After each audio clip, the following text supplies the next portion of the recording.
ನಮಸ್ಕಾರ. ಇವತ್ತು ಎಂಥ ಒಂದು ದೃಶ್ಯ ನಿಮಗೆಲ್ಲ ಅಂದ್ರೆ 108 ಅಡಿಯ ವಿಶ್ವ ವಿರಾಟ ನಾರಾಯಣ ದರ್ಶನ.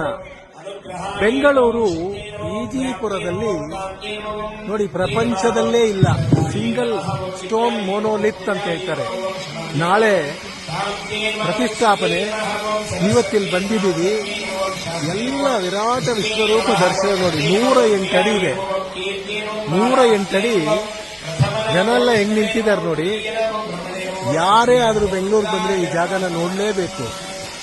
ನಮ್ಮ ಸನಾತನ ಧರ್ಮದ ದೊಡ್ಡ ಸಾಧನೆ ಇದೆ. ಎಂತಹ ಒಂದು ವಿಶೇಷವಾದ ದರ್ಶನ ಅಂದ್ರೆ ನಿಜಕ್ಕೂ ಕಣ್ಣುಗಳು ಸಾಲದು, 100 ಕಣ್ಣಿದ್ರು ಕೂಡ ಸಾಲದು. ಬೆಂಗಳೂರು ಈಜಿಪುರದಲ್ಲಿ 108 ಅಡಿಯ ವಿಶ್ವ ವಿರಾಟ ನಾರಾಯಣ ದರ್ಶನ ಇವತ್ತು ನಿಮ್ಗೆಲ್ಲರಿಗಾಗಿ ಅರುಳಾಳನಿಂದ ನಮಸ್ಕಾರ.